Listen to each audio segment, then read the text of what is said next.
Welcome to Talkback Radio Network, the home of the Iron Microphone, with your hosts, Dr. Lawrence Gelman and Rabbi Stephen Rosenberg.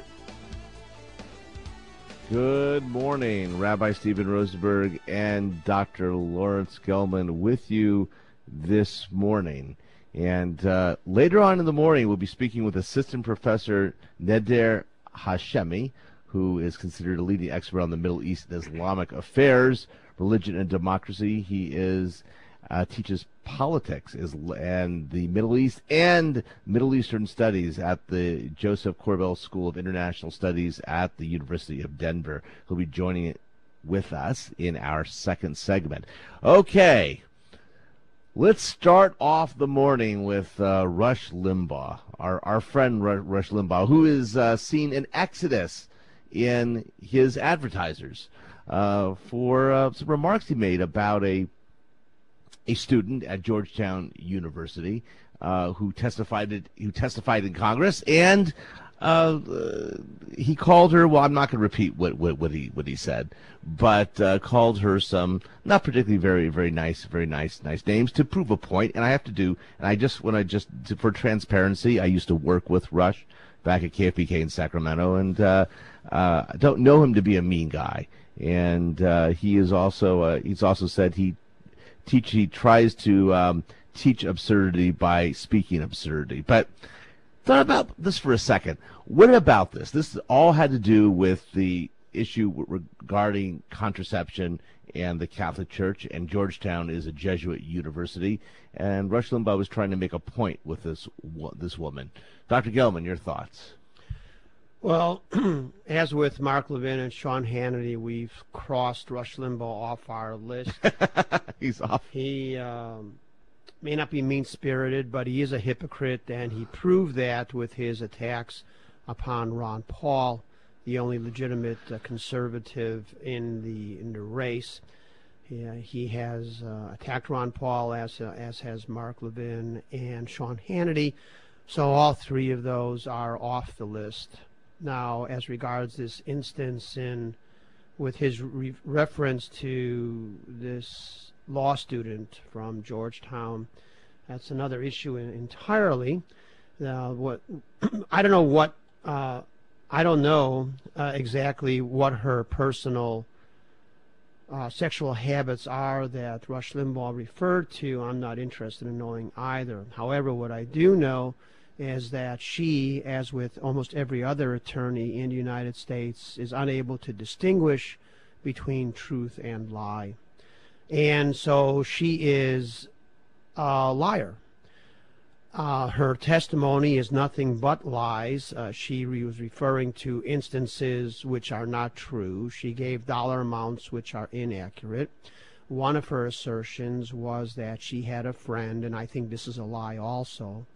She had a friend with a syndrome called polycystic ovarian syndrome, which is treated with hormones, the same type of hormones that exist in birth control pills, and can be prescribed. And those people with that illness can be prescribed birth control pills to control it. It is a syndrome with various different manifestations of the disease. However, the thing is that what she said was that because of this inability for her friend to receive contraceptives, because the insurance company would not pay for it, being a contraceptive drug, these hormones, that is simply a lie, because the insurance companies would prescribe whatever medication is required to treat whatever disease, and that disease would be covered under the insurance policy.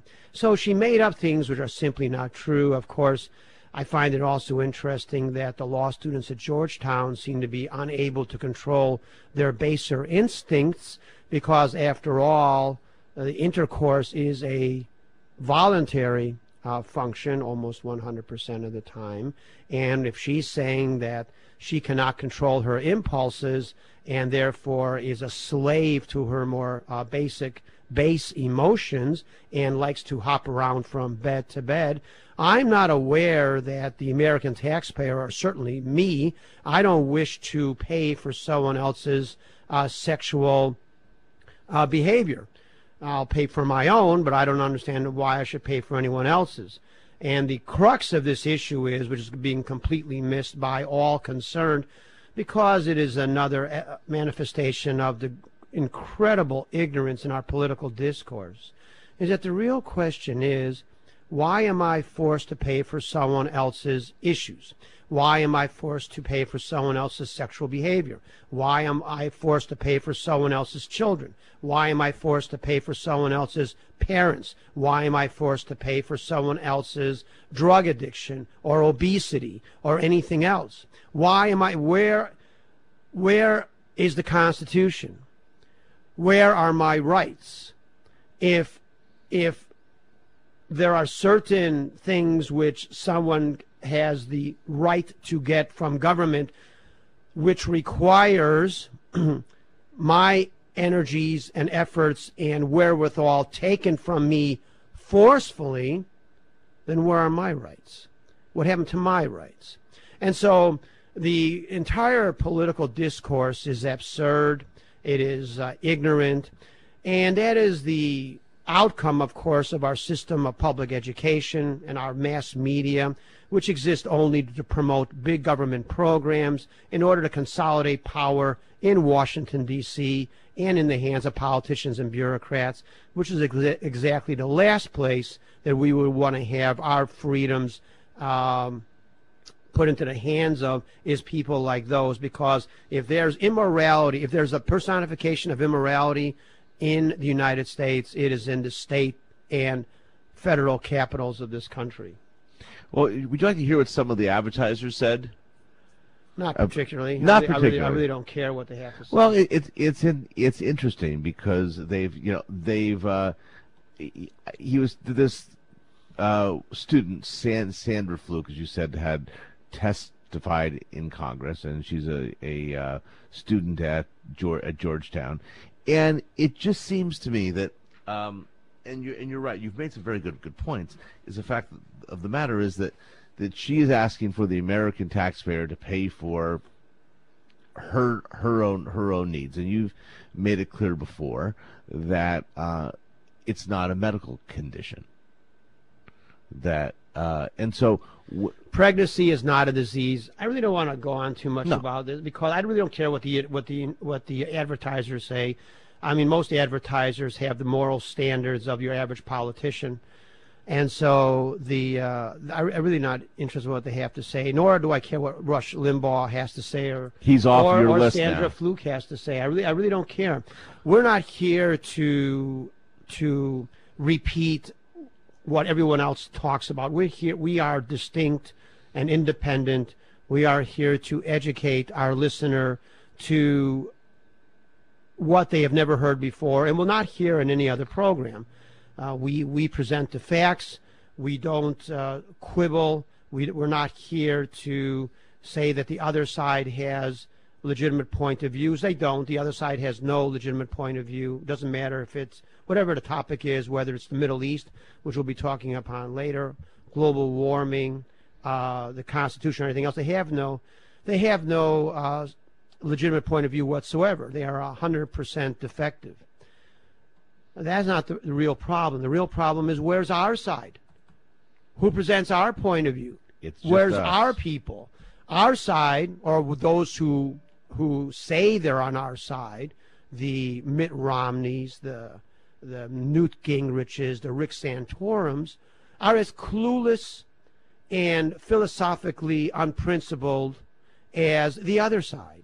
And so we are here, a lone voice, apparently in the wilderness, Ron Paul and us, and we're going to be here to say the truth, and we're going to say it whether there's someone in the audience or not. Because, as my wife has told me, an idea gets cast into the ether of the universe and is spread throughout the world in an invisible manner through some beyond humankind's understanding. And that is what our belief is, that we will say the truth, and it'll spread throughout the environment, throughout the world, and that it will be picked up by other people who also are seeking the truth. And so when you say that, it seems like there are not too many people left out there that's speaking that. So why is it, we have now, and just getting into politics just for a second, people are kind of shrugging their shoulders, saying that Romney is probably going to be the presumptive nominee. Not the Republican Party doesn't seem to be particularly happy about it or like him very, very much. Santorum is picking up steam, but doesn't have anywhere near the delegates that because Romney within has. the soul of many Republicans is this intuitive understanding that Mitt Romney is nothing more than a George Bush, is nothing more than a Richard Nixon, is nothing more than a Bill Clinton or a Barack Obama.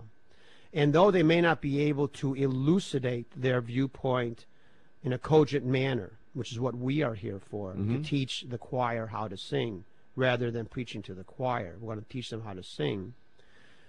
That they understand in their hearts there's something wrong with Romney.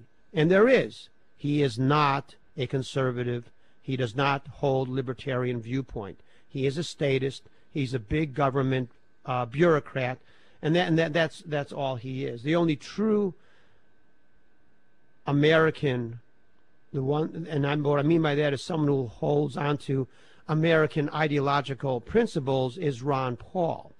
But to show you the low level of discourse and the low level of education and the low level of understanding that the general population has as far as the founding of the nation and constitutional principles and the ideology of the Declaration of Independence, is that the only man who enunciates those principles is the one that's most ignored and the one that is most misunderstood.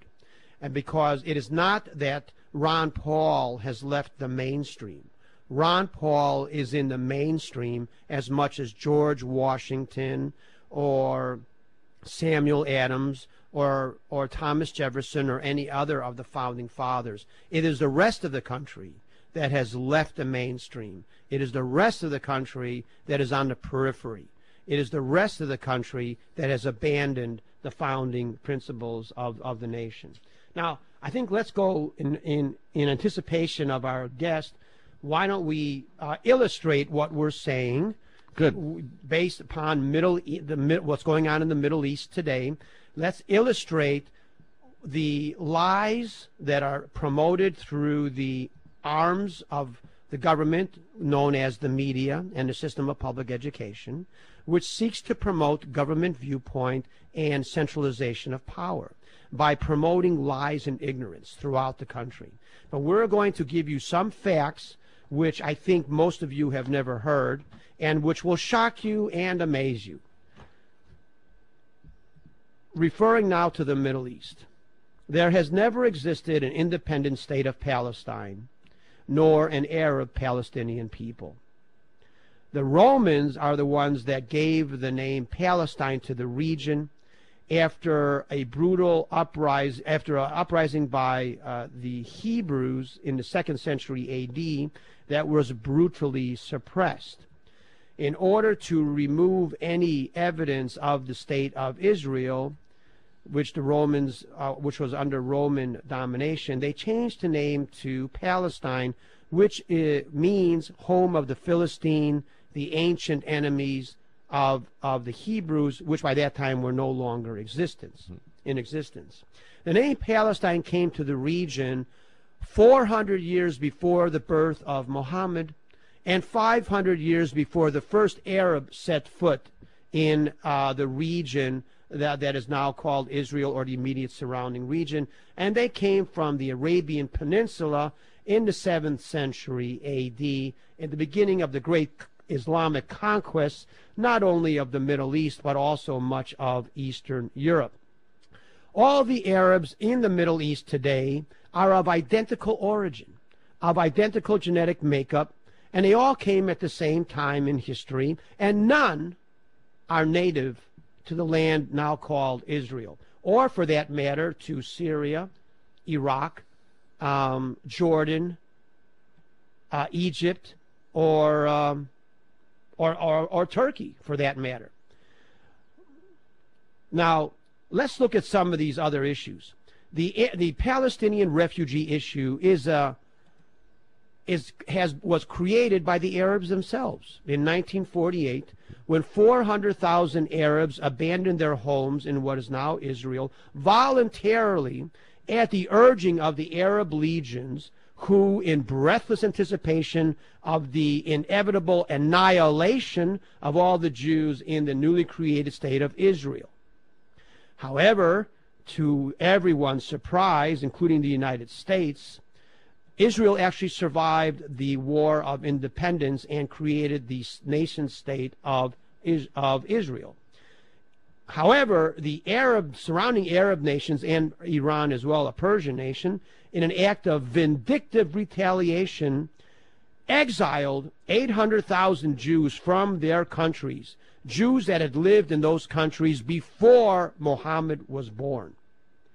And they were cast out, and they went, many of them, most of them went to the state of Israel. But where are the Jewish refugee camps?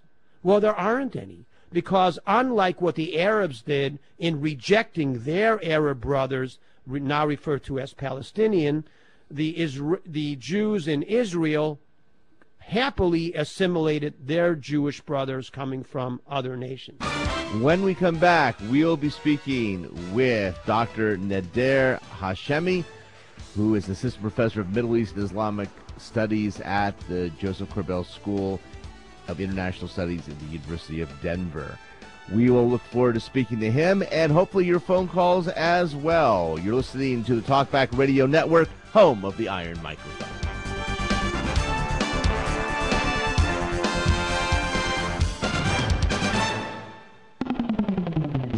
You are listening to the Talkback Radio Network.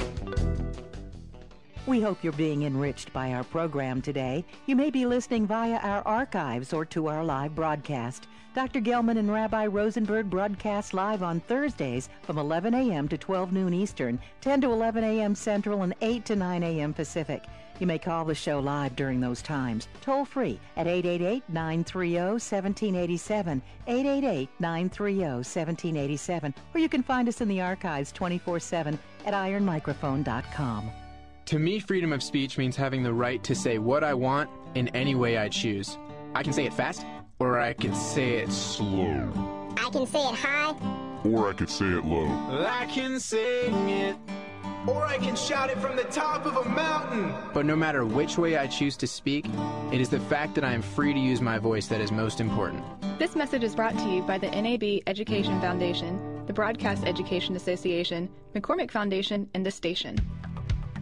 Dr. Lawrence Gelman is a South Texas-based physician and hospital administrator. His mission is to empower Americans with knowledge that will help change the direction of our country. Dr. Gelman has produced a series of DVDs with the facts on myriad political, social, and economic issues. At this time, he is so passionate about our country and the state of our government that he's declared a moratorium on any costs associated with his DVDs. He'll even pay the postage. Visit ironmicrophone.com and click on the store link. Choose from many outstanding DVDs, including The Hoax, Global Warming, A Convenient Lie, Holocaust, Pro-Choice, The Myth of Roe vs. Wade, and more. Visit ironmicrophone.com. Arm yourself with information that will change minds as well as the future of our country. Order the DVDs now while they're free. Do it quickly because this offer is subject to change in 90 days. Visit ironmicrophone.com and click on the Store tab to order your free DVD today.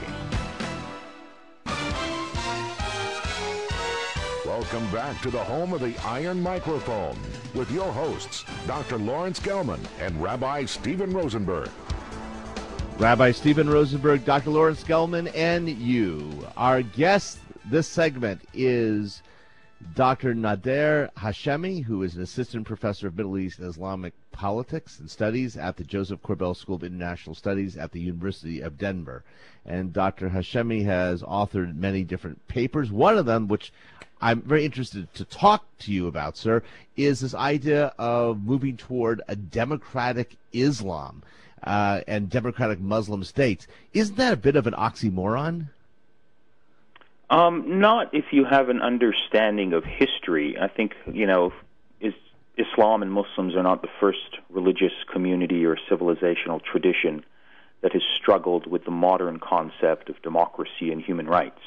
And so, what's happening today is that Muslims are just beginning to travel down the road to democracy, a road that other religions and civilizational traditions have begun much earlier, and so they're going through the growing pains, the tensions, the controversies that I think all emerging democracies that have a religious identity have to struggle with. So it may seem like to many of your listeners that Islam is incompatible with democracy, but I would just point to the fact that the most populous and largest Muslim majority society on the earth, a country that we often, don't consider to be part of the Muslim world, but it very much is in terms of its numbers, Indonesia, has an emerging, thriving democracy where Islam's religious and civilizational traditions are coexisting with modern forms of democracy. Not perfectly, not without any controversy, but Indonesia has come a very long way over the last 10 years in trying to develop and entrench democratic institutions and democratic ideas. And so that would be sort of one, I think, empirical point of evidence that I would point to those people who are skeptical about the notion of Islam and democracy coexisting. The difference, though, between an Indonesia and, let's say, a Saudi Arabia is that one is politically Arab and one is not. And try going to Saudi Arabia, sir, and being a woman and trying to drive a car. Not going to happen. Or going out. No, I totally agree. But then the debate then shifts. It's not then a question of Islam and of Islamic theology. Then it's a question of ethnicity and I think a set of unique geographic, historical, and political features that are unique to Saudi Arabia, which I completely agree is on the opposite end of the spectrum in terms of the possibility of democracy emerging. Really, Saudi Arabia is the ideological backwater, the home of the most puritanical and ultra-conservative interpretations of Islam that make the possibility of Islam and democracy coexisting much more difficult. And I think, historians looking back will probably see Saudi Arabia as one of the very last countries that will transition to democracy for a set of reasons that I think are much more unique and much more, I think, specific to the question of actually oil than the question of political theology. Well, here you have in Gaza, you had the Palestinians elect. They quote unquote had democratic elections and elected a terrorist group to run their jurisdiction, to run Gaza. And so the question is, and it's great that you can have an election. The question is, who do you elect? And I think that we're seeing now a decay in democracy in Turkey, where I think one could argue that fundamental Islam or the radical element is certainly starting to ooze into Turkey. And what happens there? Turkey, that has had this balance for years, being a member of NATO, and has had some kind of democratic rule, although one could argue the army is the one that holds the ultimate power, seems to be slipping more toward an Islamic kind of rule. And I guess the other question, sir, I'd like to ask you is with respect to Sharia law. How do you have a democracy if one also wants to practice Sharia law? Well, there's a lot of good questions, important questions. I'm not sure how much time we have. You pick the one you want me to answer. Gaza, Sharia law, or Turkey. I'll be happy to sort of take any one of those and give you a serious answer. Well, let's look at Turkey since that's non-Arab. Sure. Go ahead. No, that's it. I think the question of Turkey, what's going on in Turkey today, I think, is cause for serious concern in terms of its internal democratic potential. But I think one needs to take a step back and have a longer view of history. Despite the attempts by the current government in Turkey to, I think, restrict freedom of speech, to arrest journalists, I think if one speaks to most experts on Turkey today, people who study the region by virtue of their professional careers, I think there's a general consensus that Turkey today, even under the current Justice and Development Party, is a much more freer, open, and democratic society and country than it was 10 years ago or even 20 years ago. I think Turkey is by far an imperfect democracy. One of the problems in Turkey is that there's no effective opposition that can challenge and that can give the ruling Justice and Development Party a run for its money. Turkey is coming out of a very long and difficult history where, as you indicated, the military effectively was in control, and it's going through the growing pains of trying to, balance its cultural and religious identity. 99% of Turks are Muslim. They have a particular religious identity with the modern demands of what it means to be a democratic society in the modern world. And by all means, I think if one has a sense of history, one can sort of look at various phases in the history of this country, of our country, the United States of America, and we can see moments in time where democracy was seriously, the prospects of democracy existing in this country or flourishing were very much, in doubt. So I think Turkey, has to be understood within the context of the long view of history, where by no means is Turkey, I think, a perfect society, but I think it's come a long way, and I think it's basically headed in the right direction, but with one step forward, two steps back, sometimes two steps forward, one step back. And I think that's the proper perspective in which we need to understand Turkish society today. So why is it that the Indonesian model of an Islamic state, or at least a state that has a majority Islamic population, is not the model that's exported, but rather the model of the Middle East, which is a violent, confrontational culture, which is exported to the Philippines and to Africa and to other parts of the world? Why isn't the peaceful, democratic-leaning governments of or states of Indonesia, why isn't that the model embraced versus, at least in the media, what seems to be the embracement of this more violent, confrontational Islamic viewpoint that emanating from the Middle East? Yeah, that's a good question. And I think the answer, in my view, really comes down to geography. Indonesia is located on the periphery of the Islamic world in Southeast Asia. And generally speaking, when it comes to sort of civilizational traditions, it's usually the traditional, historic, and religious core of a civilization where the faith was first enunciated, where the holy places are located, that tend to be viewed as a model and tend to sort of affect the rest of the civilization in question. So, the Arab part of the Islamic world, a lot of people forget this, that Arabs are actually a minority within the global Muslim community. Most Muslims actually don't live in the Middle East. They live in South Asia, in India, Pakistan, Bangladesh, and in South Asia. And so I think that's one reason that Indonesia doesn't get, I think, the recognition that it deserves. But it's important to point out that among, I think, intellectuals, among educated segments of society, among those segments of society that are really wrestling with the question of religion and democracy, Islam and democracy, Indonesia is very much on the radar screen. It's simply less known to the rank and file of the average person on the street, let's say, in the Arab world, because it's located on the periphery, because there is a huge language barrier. People tend to, I think, identify and be much more familiar with those political experiments that they can identify with without a linguistic barrier.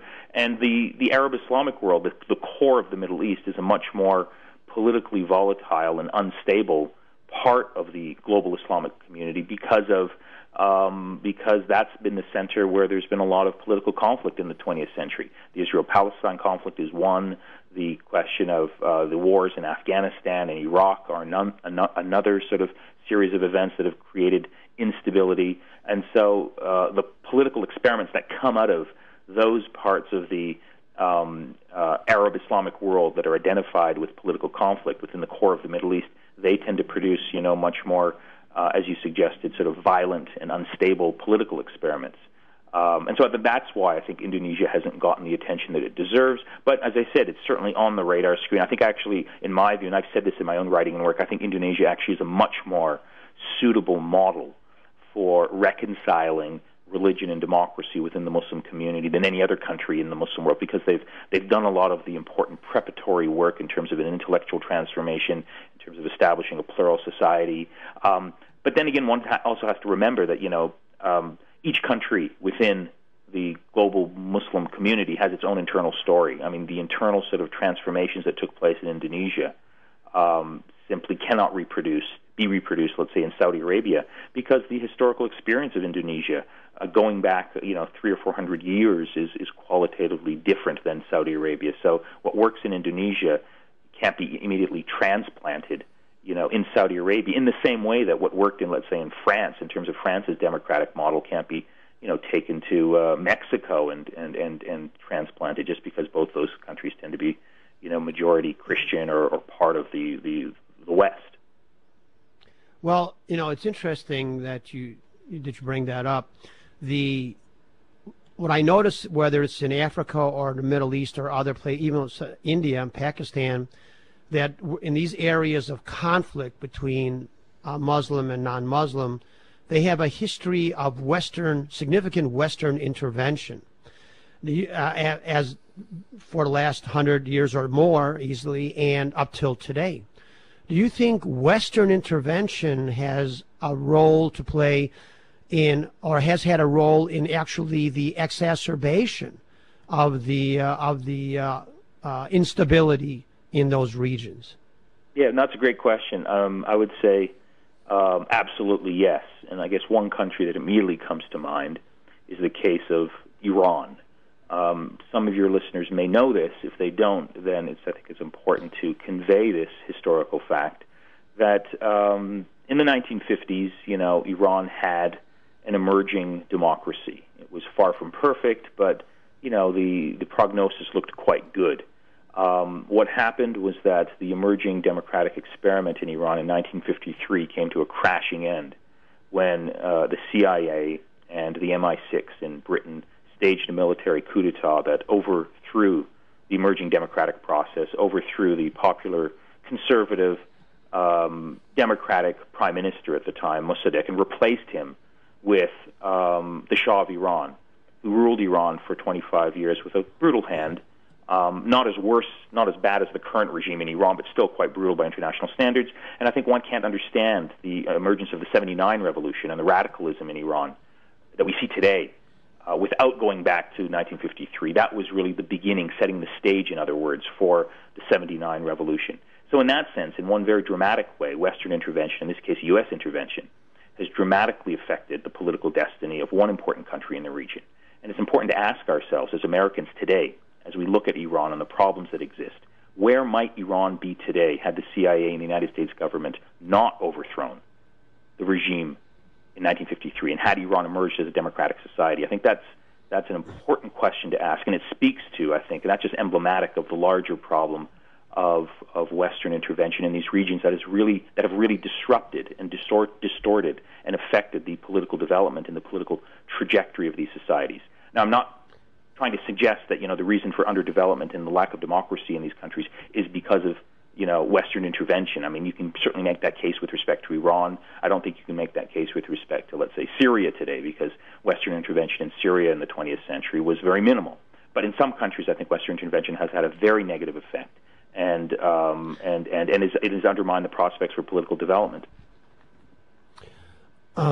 So my understanding is that the coup was because of the nationalization of the oil, the British-controlled oil industry in Iran. And you're exactly right. I mean, that's exactly what happened. Once again, as you have so aptly stated, this ignorance of our understanding of history in these areas, and where we look at it more of a snapshot of the last 40 or 50 years versus what's been going on for a much longer period, and really don't seem to have an understanding of the continuum in these relationships. But let me ask you, okay, let's go to today. What should the United States response be in regards to Iran today? Yeah, no, that's a good question. We're all struggling with that question, aren't we? I've written an op-ed piece on this topic. You know, your listeners can go to my website and look it up. And the argument that I make is that there is no serious military option that can stop Iran's nuclear program, despite what you're hearing, you know, in the Republican presidential debate, and despite what you're hearing from the Prime Minister of Israel and pro-Israel supporters in this country. There is no serious military option for sort of obvious reasons if you just think about it. You know, you may theoretically be able to sort of identify every single nuclear installation in Iran and bomb it. But what you can't do is you can't bomb the technological know-how to develop a nuclear program. That can't be bombed out of existence. And so you certainly can't bomb out and bomb away the motive of the Iranian regime to try and produce a nuclear program. So I think the only realistic option, and I've argued this before, the only realistic option for U.S. foreign policy is to shift gears and to try and create the international and regional conditions that will allow for a successful democratic transition within it. Dr. Hashemi, thank you so much for... I wish we had more time. We will have you back on. We're running against the clock here. Thank you so much for being our guest, Dr. Neda Hashemi from the University of Denver. We'll continue in a moment with your calls also at 1-888-930-1787. What about the Middle East? We want to hear about what you think about that. We'll continue in a moment right here, the Talkline Radio Network, home of the Iron Microphone. You are listening to the Talkback Radio Network.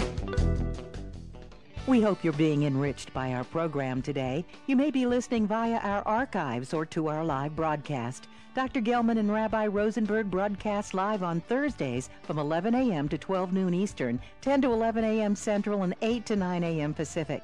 You may call the show live during those times, toll free at 888-930-1787, 888-930-1787, or you can find us in the archives 24/7 at ironmicrophone.com.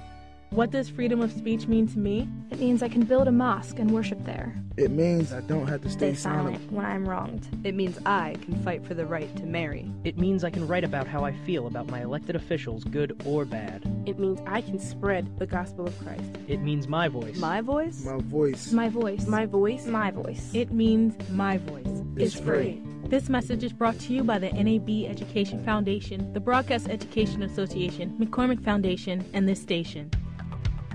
Dr. Lawrence Gelman is a South Texas-based physician and hospital administrator. His mission is to empower Americans with knowledge that will help change the direction of our country. Dr. Gelman has produced a series of DVDs with the facts on myriad political, social, and economic issues. At this time, he is so passionate about our country and the state of our government that he's declared a moratorium on any costs associated with his DVDs. He'll even pay the postage. Visit ironmicrophone.com and click on the store link. Choose from many outstanding DVDs, including The Hoax, Global Warming, A Convenient Lie, Holocaust, Pro-Choice, The Myth of Roe vs. Wade, and more. Visit ironmicrophone.com. Arm yourself with information that will change minds as well as the future of our country. Order the DVDs now while they're free. Do it quickly because this offer is subject to change in 90 days. Visit ironmicrophone.com and click on the store tab to order your free DVD today. Now, back to Talkback Radio with your hosts, Dr. Lawrence Gelman and Rabbi Stephen Rosenberg. Back with you, Rabbi Stephen Rosenberg and Dr. Lawrence Gelman. We thank Dr. Hashemi for his time. We didn't get a chance to give out his website, which is www.nader, Nader, Hashemi, Hashemi, NaderHashemi.com. That's NaderHashemi.com. And he's over at the University of Colorado at the Joseph Corbell School of International Studies.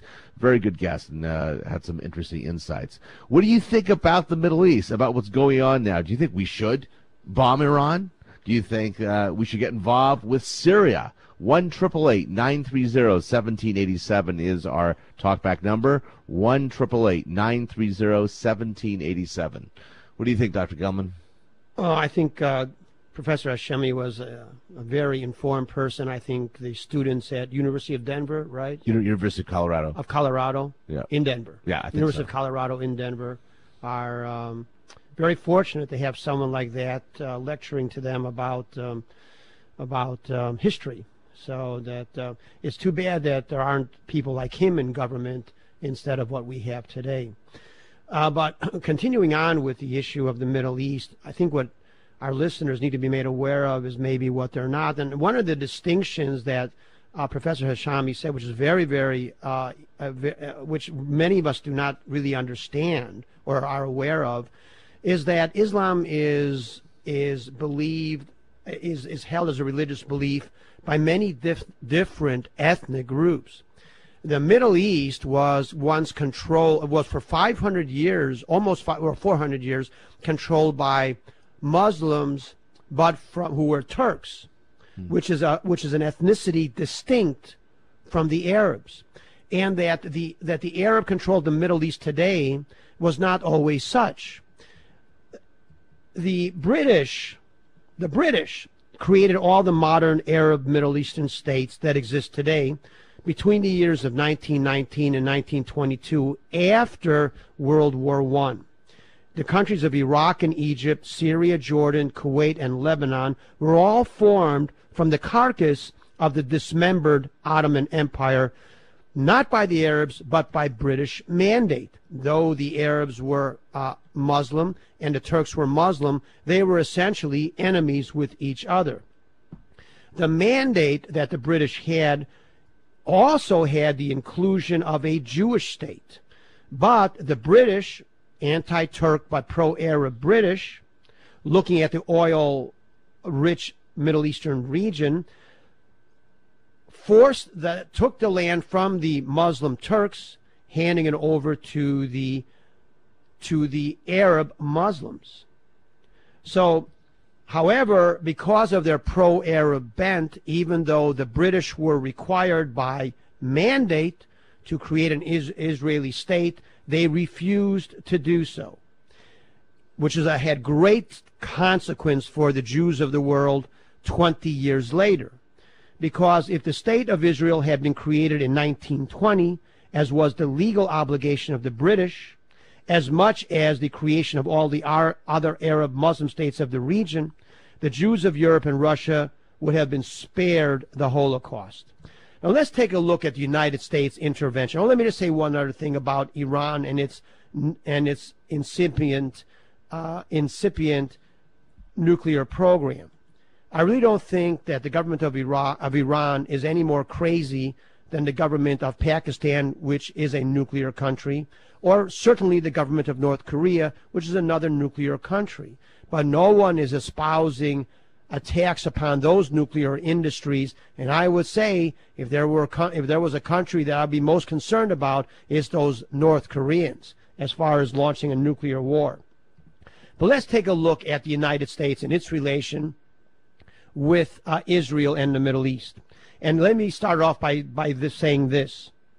1 week before his death in 1945, Franklin Roosevelt sent a letter to then King of Saudi Arabia, the most backward of all Islamic states, promising no Israel state would be permitted without Arab approval, thereby once again demonstrating the anti-Semitic nature of Franklin and Eleanor Roosevelt, who during World War II repeatedly turned their backs on the persecuted Jews of Europe.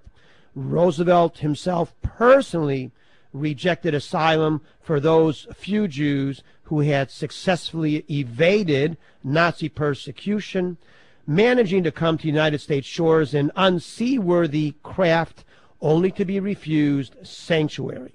Franklin Roosevelt and the United States government adamantly refused to bomb crematoriums or the rail lines leading to the concentration camps, which would have saved between 2 and 3 million Holocaust victims. The British were at least as culpable as the Germans for the Holocaust. The 1939 White Paper enacted British foreign policy towards the Jews, making it a crime for any Jew to enter the region called Palestine under British mandate. Prior to the declaration of the State of Israel, the British disarmed, incarcerated, expelled, and murdered Jews either in Israel or those Jews seeking to immigrate into Israel. The British, on the other hand, supported Arab immigration. Arab pogroms against defenseless Jews occurred routinely under the approving eyes of the British. Having delayed the formation of a Jewish state for 29 years and lacking but 1 year to complete its mandate of 30-year duration, the British abrogated its responsibility to equally divide the region called Palestine between Arabs and Jews, and in 1947, the British arbitrarily gave away 77% of the region to the Arab Hashemite tribe, forming the country we now call Jordan. Israel today occupies merely 8,000 square miles of territory, surrounded by Arab regimes occupying 500,000 square miles. The newly created Arab states were carved out of land forcibly taken from the Islamic Turks. Then the land we now call Jordan was forcibly taken away from the Arabs of the Palestinian region and handed over to the Hashemite tribe. Not a word was said about the questionable legality of these actions. Yet, when it comes to the state of Israel, only then is the question of legality raised, despite the Jews' legal claim to Israel is of far greater legitimacy and predates those of every other nation in the region. Blaming the Nazis for the Holocaust illuminates only part of the story regarding the Holocaust, and that is in reference to the losing side. What about the rest of those culpable, or is that too near to home? The Jewish councils of Poland and Hungary betrayed the Jews living under their management, handing them over to the Nazis to what ultimately proved to be a futile attempt to save themselves. The infamous, notorious George Soros, multi-billionaire, a Hungarian Jew, is an admitted Nazi collaborator. In Israel, the traitors of their particular Jewish council fared much better, rising to the top echelon in the new government. As they say, to the victors go the spoils. Zionist heroes such as Avram Stern and Menachem Begin were routinely betrayed by the Jewish Council of Israel and members of the Haganah, including such traitorous luminaries as Ben-Gurion, Yitzhak Rabin, and Teddy Kolik, mayor of Jerusalem, former mayor. The betrayal of Avram Stern, head of the Irgun, and what we refer to in a derogatory manner, the Stern Gang, resulted in his assassination by the British. As regards Menachem Begin, future Prime Minister of Israel, Ben-Gurion took a more direct approach, luring Menachem Begin onto the ship Atalena, filled with Jewish fighters and munitions meant for Jewish liberation, and then Ben-Gurion ordered the Atalena sunk by Haganah shore batteries. Fortunately, Menachem Begin survived. Today's American Jewish Councils in the United States continues the sordid tradition of Jews betraying Jews, as manifested through its support of the present anti-Semitic President Barack Obama. The catastrophe of the 1973 Yom Kippur War was a consequence of Israeli leaders Golda Meir and Moshe Dayan acceding to the demands of anti-Zionists Richard Nixon and Henry Kissinger to stand down militarily in the face of Arab aggression. Prime Minister Golda Meir and Defense Minister Moshe Dayan rejected the prescient counsel of Chief of Staff of the Israeli Defense Force David Al-Azhar to preemptively strike against the impending Arab aggression. But as is so often the case, Jewish politicians have little in the way of scruples when it comes to sacrificing Jews upon an altar of political opportunism, going as far as refusing David Al-Azhar's entreaties to at least call up the reserves. Once the surprise attack began, there were 4 days of indecision by the United States, which is an eternity in Arab-Israeli wartime frames, until Nixon finally agreed to begin sending arms to Israel, fighting an enemy armed to the teeth and continuously rearmed by the Russians, apparently a more trustworthy ally. Only the dauntless courage of the average Israeli soldier and citizen, under the leadership and direction of the fearless David Al-Azhar, saved the day, while Prime Minister Golda Meir cowered and contemplated suicide. The United States has always been the enemy of Israel and remains so to this day.